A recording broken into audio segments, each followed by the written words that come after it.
I'm the Gypsy and you're not, and this is the Rubber Biscuit Road Show presented by Artist Alley Studio, featuring the artisan, handcrafted, and branded creations of the Gypsy and Mad Hatter at www.artistalleystudio.com.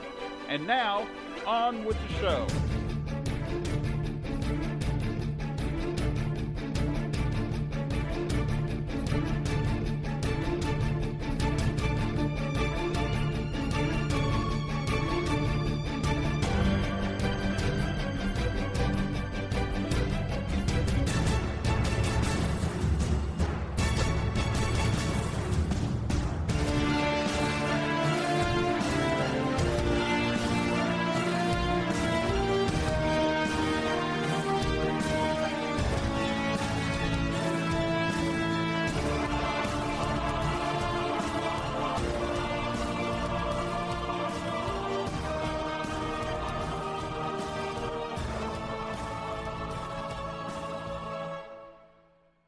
Welcome to episode 3 of the Rubber Biscuit Roadshow. I'm your host, the Gypsy.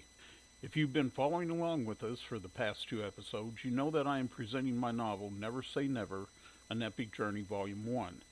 It is the story of my mother, Shirley Elizabeth Hummel, who suffered with mental illness her entire life. In the first episode, we met my grandparents, Oscar and Pearl Hummel, along with my Uncle Carl, and you were introduced to my mother as a small child. In episode 2, you met my great-grandparents, Walter and Priscilla Hummel.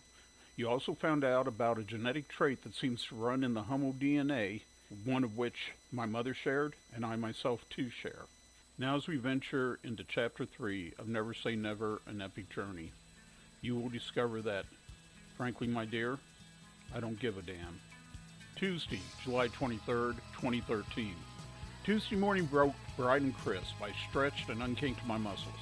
As I climbed out of my tent, joints popping, I smiled. Didn't my joints used to have fluid in them? I looked down towards Lake Shawnee. The rising sun cast its light upon the clear water of the lake. A slight breeze rippled the water's surface, causing sparkling sunlight to dance upon the water. Taking in a deep breath, I said, "There's no place like home." I turned and walked towards the campground's public restrooms. As I headed back from the facilities, I examined my campsite. I had picked that particular spot for a couple of reasons. One reason had been on purpose, the other reason was a guess, and I was now glad to see that my guess was correct. When I had made my reservation, I was looking at the satellite image of the campground on Google Maps, where there were 3 tent pads side by side near the lakeshore. I picked pad number 117. It was the tent pad with the most trees and the most shade, and since my trip would be in July, having a spot that was cool was essential. The other reason for picking that particular tent pad was personal. It was Easter Sunday of 1970, and Shirley, her daughter Patty, and her son Jimmy had been camping out at Lake Shawnee. Every year Shirley purchased camping equipment with her income tax return, and every year the small family would camp out a few weeks in the summer out at Lake Shawnee. This particular weekend they were rain-soaked. The rain had fallen all weekend long with no let-up. They had made the best of it, playing games, reading, and eating cold meals while listening to an endless pounding of rain hitting the canvas of the tent, mixed with the country tunes blaring from a small transistor radio. Shirley and the children had a breakfast of cinnamon rolls and lukewarm orange juice. Shirley was upset because she had purchased a new camp stove with her income tax return and had been unable to use it all through the weekend. As a drop of water dripped from one of the tent seams and landed on Shirley's head, she said, "Damn it, that's it. Let's pack it up and head home." Shirley and the children grabbed the sleeping bags, coolers, cots, and clothes, throwing all into the back of their blue Buick station wagon. Once the tent was clear of all items, Shirley and Jimmy collapsed it quickly and shoved the wet canvas and half-disassembled poles in behind the other rain-soaked items. As the family drove slowly out of the campground, from the back seat, Patty complained about being cold and wet. Shirley had lit a damp Bel Air cigarette, and Jimmy had rolled the passenger side window down to dissipate some of the acrid smoke. As Shirley drove by RV Row, the coachmans and Winnebagles kept their occupants dry and warm. As she approached one rather large RV, she and Jimmy spied 2 elderly gentlemen sitting under the awning enjoying their morning cup of joe. As Shirley drove past, they heard one of the campers say to his buddy, "Well, guess they just aren't hardy campers like us." Shirley and Jimmy broke out laughing. It was a bright punctuation mark to an otherwise dismal weekend. In the years to come, as my mother's mental health continued to deteriorate, that one sentence became a catchphrase for us. Whenever something was especially difficult or things had not gone quite as expected, when those tough times came, one of us could be found to say, "I guess we just aren't hardy campers." We would share a laugh, and the day no longer seemed as gray. I had picked the right campsite. It was the campsite of that long ago rainy Easter Sunday. That Easter Sunday had been relevant not just because of the ongoing joke it had afforded us, but because it marked the last time we would ever go camping as a family. In fact, it marked the last time we would do any sort of recreational activity as a family. Circumstances that were soon to unfold would slowly divide us and drive my mother even further down into her illness. I felt that it was important on this last journey I would ever take with my mother that we stayed in a place that had, at the very least, a small significance in our own personal history. As I approached the campsite, I smiled and said to the sky, "Well, Mom, we made it. Today we are hardy campers." I rode my motorcycle over to 29th in California to have breakfast at McDonald's. This McDonald's and I would become fast friends over the next few days as they had cheap meals and fast internet. I choked down my sausage McGriddle, washing it down with an extra hot cup of coffee. I do not like McDonald's, but this one was convenient, so I was going to take advantage of it. The only thing, in my opinion, that is worth a damn at McDonald's is their coffee. They do make a good cup of coffee. As I drained out the cup, I saw the disclaimer on the side of the cup. "Caution, contents hot." I just shook my head. The disclaimer had been placed there several years ago when a woman sued McDonald's after a hot cup of coffee spilled on her lap, scalding her. In court, she claimed that McDonald's should have warned her that the coffee would be hot. The judge in the case agreed, and McDonald's was forced to pay the woman a ridiculously large settlement and place the useless disclaimer on the side of the cup. The woman is lucky that I wasn't a judge. I would have ruled her clinically insane, saying, "You must be out of your flippin' mind if you think you are getting a settlement out of this. What did you think was in that cup of hot coffee, you dumb bimbo? Ice water? Now apologize to McDonald's and everyone for wasting our time. Get out of my court and go get some psychiatric help." I headed downtown. I was on a mission this morning that was twofold, and both parts involved spending some time in a building I had last visited when I was 15 years old, the Shawnee County Public Library. If I had been cryogenically preserved in 1972 and reanimated in the lobby of the Shawnee County Topeka Public Library in 2013, I would not have known where I was. The change in the library I last saw when I was 15 years old and the library I walked back into 41 years later was stark and drastic. I stood in the middle of the rotunda and looked around, taking in the busy hub of knowledge. To say that I was impressed would be an understatement. I was in awe. I walked over to the information desk and asked for directions to the Topeka room. The Topeka room is not a room. It is 3 rooms on the second floor of the library, and it holds the collected photographic and journalistic history of Topeka, Kansas. I had not even known of the existence of this room until a member of the Facebook group Topeka History Geeks told me about it. I was there for one reason that day, to regain some of my past, but that goal would prove to go in a direction I had not anticipated. In 1993, I lost almost everything I owned in the Great Midwestern Flood, including all of my class photos from grade and junior high school. I was hoping that I would find at least a couple of them in the Topeka Room archives, yet I was to be sadly disappointed. The pretty blonde archivist informed me that they had archives of all the area's high school yearbooks dating back to 1928, but what they had for the grade and junior high schools was sporadic and few. She pulled out folders for Clay, Sumner, Lafayette, East Topeka, Eisenhower, and Marjorie French. As I sat down at a table to go through the folders, she said something that caught my attention and would change the direction of my search. "You said you lived on Western? We have all the Topeka High yearbooks." I told her that my mother had attended Topeka High and perhaps she might be in one of the yearbooks. The archivist asked what year she had graduated, and I had to admit that I truly did not know. I took a guess at the years, and she said, "I'll be right back." I had just started looking through the Clay School folder when the archivist returned with the 1950, 51, 52, and 53 Topeka High School yearbooks. I left the yearbooks lay on the table and scanned the folders.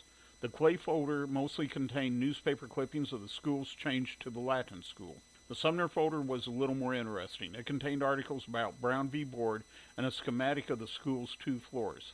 I set the schematic off to one side to get a copy of it. The Lafayette folder did not contain very much. a few newspaper clippings about what a modern school it was, and a photo of the south side of the building. I set the photo to one side to get a copy of it. South side of the building was where the playground equipment had been, and it was also the location of the jungle gym that had crushed my left arm on the day before Thanksgiving in 1968. By the time I got to the East Topeka Junior High School folder, I was becoming discouraged. There had been no school classroom photos in the previous folders, and I did not hold much hope for the remaining folders. I was correct. East Topeka yielded nothing, nor did the Eisenhower Junior High folder. The only thing that the Marjorie French Junior High School folder yielded was typewritten copies of the school cookbook. The Marjorie French folder was a huge disappointment. Out of the other schools I had attended, it was the newest. I had been a member of the very first class from the school. In fact, I was not only the first student through the door on registration day, I was also the first student through the door on the first day of school. My principal from Clay and East Topeka, Mr. Sheldon, was my principal at Marjorie French, so I felt at home there. Marjorie French was a progressive experimental school with open classrooms, and I liked the free spirit of the school. I had really expected there to be more in the folder than there was. I pushed the folders to one side and turned my attention to the yearbooks. I started with the 1950 Topeka High School yearbook. My original intention had not been to look for school photos of my mother, but now that had become my focus. I flipped through the black and white pages of fresh young faces staring back at me from 63 years ago. I wondered how many of these people were still alive, how many of them had lived their dream, how many had become husbands, wives, parents, and homemakers, who had died in Korea or Nam, who had lived lives they did not want. Were they happy? Whose life was full of regret and whose life was not? Would someone someday in the future look at my high school yearbook and wonder the same about me? My mother was nowhere to be found in the 1950 yearbook. I turned my attention to the 1951 yearbook, and under the H's in the senior photos I found my Uncle Carl Hummel, my mother's older brother. I looked at his photo, and it struck me that he did not look too much different than how I remembered him in the 1960s when I was growing up in Topeka. I marked the page and set this yearbook to one side to get a copy of the page later. My mother was not in this yearbook, but I knew I was on the right track. My grandfather and grandmother had purchased a house at 700 Western Avenue in 1945. Oscar had recovered financially from the hardships of the Depression, and with Pearl working full-time at Pelletier's department store, they could finally afford a nice home to raise their small family. The house was large, so they converted the second floor into 3 small apartments so that the rentals would offset the payment of the house. With Topeka High School only 2 blocks away, it was an easy walk to school for the children. The walk to Clay Grade School was only 3 blocks, but the walk to Roosevelt Junior High School had been slightly longer at almost 12 blocks. I picked up the 1952 Topeka High School yearbook, and as I looked at the group of photos of the sophomore class, my heart jumped in my throat. There she was, first row, far left side. The caption identified her as S. Hummel, but I knew her as my mother. I stared at the photo. I had found her. I had to let out a small chuckle. The resemblance to actress Christina Ricci's character portrayal of Wednesday Addams was startling. I searched the rest of the yearbook, but I could not find any other photos of her. I now knew that my mother was a member of the Topeka High School class of 1954. It was an easy matter to locate her in her junior group photo in the 1953 yearbook. She was again on the front row, far left side, and identified as S. Hummel. I looked at the grainy photo and was struck by her body language. Though dressed like a bobby socker like the rest of the girls in the photo, she was apart from them. There was only a slight smile on her face, yet an overall sense of melancholy about her. Her knees were together and turned in towards the center of the photo, but where all the other girls were pushed together and sitting in contact with each other, there was a gap between Shirley and the girl to her left. I picked up the 1952 yearbook and laid it next to the 1953 yearbook. I looked at the 2 group photos of my mother and realized that I was looking at a loner, a girl who did not feel like she was one of the group. In that moment, my heart went out, not to my mother, but to this lonely girl in these faded yearbook folders from long ago. I just wanted to give her a hug and say, "It will all be okay, Shirley. It will all be okay," even though I knew that it would never be okay for her. I went over to the bookshelf that held the Topeka High School yearbooks, and I reached for her 1954 yearbook, my hands trembling. I was getting ready to see her senior photo, a photo I had never seen. This wouldn't be a group photo like the last 2 I had just seen. This would be an individual photo, a photo that was taken 2 years before my birth. I flipped the pages open to the H's in the senior photos, and she wasn't there. I flipped the pages back and forth, but no Shirley Hummel. How can that be? I know she graduated. I remember seeing her diploma once. I sat there looking at the spot where her name should be, and then I remembered. Shirley married her first husband, a soldier named Bill Braswell, the summer between her junior and senior year. Shirley would go down to the USO at 8th and Quincy every Friday and Saturday night. She liked to dance, and the USO not only gave her the chance to dance, but the opportunity to dance with the handsome soldiers that frequented the place. She always felt a tinge of guilt when she would dance because her religion frowned upon it. Her whole family was card-carrying members of the Church of the Nazarene, and if her mother found out she was breaking one of the church's covenants, Shirley would be grounded forever. The thrill of her sin made her want to dance all the more. It was on a Saturday night that Shirley met the handsome soldier. She knew immediately that she was in love. They made such a strong connection. Shirley saw Bill Braswell as her ticket out of her parents' house, and Bill saw Shirley as an easy and convenient way. Shirley convinced her parents to sign for her marriage by telling them she was pregnant. She wasn't pregnant, but the ruse worked. Shirley was married to Bill Braswell in a June storybook wedding at First Church of the Nazarene at 10th and Buchanan. The princess would lose her prince 6 months later when she discovered his terrible secret. I looked at the senior photo of Shirley Braswell in the 1954 Topeka High School yearbook. It was different from the other photos. In the other photos of the fresh-faced 17 and 18-year-olds, all were looking either straight at the camera, slightly off to the left. In Shirley's photo, she was in a profile, looking up and off to her right. She is wearing makeup, and you can almost see the bright red shade of lipstick she is wearing in the black and white image. Shirley has a set of white pearls around her neck that are outshone by her white-toothed smile. She looks beautiful, and more importantly, she looks happy. This is in stark contrast to her dark and moody sophomore and junior class photos. Yes, there was no doubt about it. Shirley Braswell was truly happy and looking with hope and dreams towards her future. Her hopes and dreams would soon be ripped from her, dashed against the jagged black rocks of her mental health far below. Shirley was anxiously awaiting the end of her senior year when she and her Billy, as she called him, would be reunited. Billy was stationed in England and had told Shirley she should go ahead and finish her senior year at Topeka High. Shirley had pouted. She had wanted to go to England now with her Billy. She knew, of course, that he was right, but it did not change the fact that she did not like being separated from her love for almost 8 months. Shirley had another problem she had to deal with, and it would have been easier if she had been in England and away from her parents. She had lied and said she was pregnant in order to get her parents to sign for her to get married. If she was with her Billy in England, she could either work on getting pregnant or fake a miscarriage to cover her lie. It would be harder to fake a miscarriage under the watchful eyes of her parents. Bill had told Shirley that he would get leave and spend the holidays with her. Shirley knew that that was the best Christmas present she could receive. As Thanksgiving approached, Shirley grew more anxious. She wrote her Billy every day, and even though he only wrote sporadically, that did not bother her. She knew he was busy with his sergeant duties. Shirley counted the days, knowing her Billy would soon be back in her arms. Thanksgiving came and went with no word from her Billy. Shirley had gone out to Forbes Air Force Base every day starting a week before Thanksgiving. She watched the soldiers and airmen coming off the big transport planes.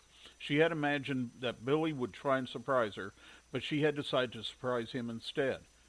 But as the days moved into December, there was no Billy, and Shirley's world was becoming one of anxiety and worry. Every day that went by with no word from Billy, Shirley spiraled deeper into despair. Oscar and Pearl worried about Shirley's mental well-being. She had started showing signs of abnormal behavior in her junior high school years. One of Shirley's school counselors had put a name to Shirley's moodiness and askew thought processes. He called it schizophrenia. Oscar and Pearl knew nothing about the disease and naturally thought that it meant that their daughter had a split personality, 2 people in one body. The counselor explained that though that was the case in some schizophrenics, that wasn't the case for Shirley. For Shirley, her world was one of delusion and depression. Whenever Shirley's world was not going quite as she had envisioned, she had the ability to fall into a fantasy world that was just as real as the real world. And when her fantasy world collapsed around her, she might have the tendency to fall into bouts of suicidal depression. There would one day be another aspect of Shirley's illness that first manifested itself in the lie about her pregnancy: hypochondria. Shirley made calls to the base where Bill was stationed on a regular basis, leaving numerous messages for him to call. The nice corporal who took her calls each time assured Shirley that Sergeant Bill Braswell was fine and that the messages Shirley was leaving were getting through to him. Oscar would give his little girl the moon if she asked for it, but Pearl was more practical, putting a stop to the transatlantic calls that were driving up the amount of their phone bills. This drove Shirley into a screaming frenzy, accusing her mother of hating her. "I know you wish I was dead. Maybe I'll make your wish come true."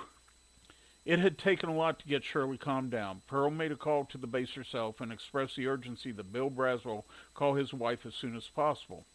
Christmas Day found Shirley in her bed all day long crying. Nothing that Oscar, Pearl, or her brother Carl could do would bring her out of her room. Grandpa Clang was visiting, and he sat with her for a long time, but she would not talk to him, though she loved him a lot. Aunt Harriet came to her room, talked with her for a while. Shirley opened up to her aunt a little, saying she was sure something was wrong with her Billy. Harriet's soothing voice and peaceful demeanor calmed Shirley for a while, but she was still inconsolable and refused to leave her bed or her room. There had been a get-together planned at the church for New Year's Eve. Pearl and Oscar canceled their plans to go because of Shirley's now almost catatonic-like depression. They were starting to think that her mental state was more than they would be able to control or deal with, and had started talking about getting her some psychiatric help. Pearl was angry. How could this man do this to her daughter? Oscar was more vocal, stating that if he had him here right now, he would beat some manners into him with my cane. January 3rd, 1955 was the day Shirley finally heard from her Billy. Pearl had retrieved the mail as she came in from work and had seen the letter from Bill Braswell nestled in between the stack of bills and junk mail. She rushed the letter straight to Shirley's room. Shirley had not returned to school after the Christmas break.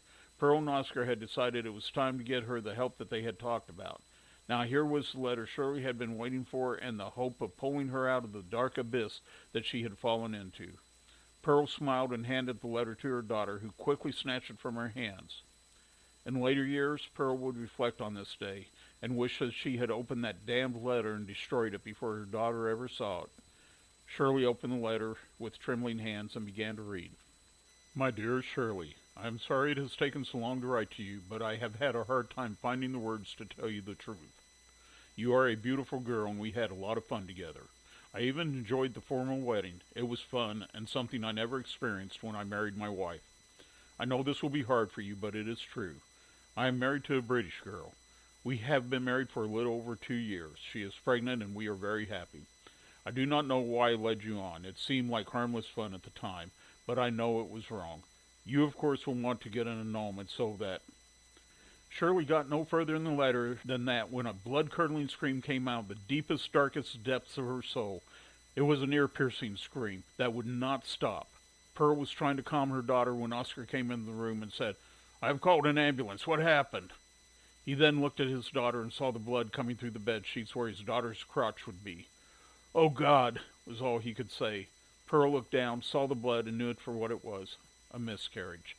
Pearl said a silent prayer that the ambulance would hurry and that her daughter's screams would soon cease. Well, that's it for this episode of the Rubber Biscuit Roadshow.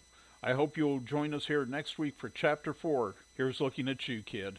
Until then, may God bless and keep you and yours, and later, Gators. Bye-bye now. Visit the Rubber Biscuit Roadshow online at www.rubberbiscuit.com. That's www.rubberbiskit.com. The Rubber Biscuit Roadshow is produced by Tapman Productions, LLC. All parts of this program are copyrighted, all rights reserved. No parts may be published, reproduced, or used without the written express permission of Tapman Productions, LLC.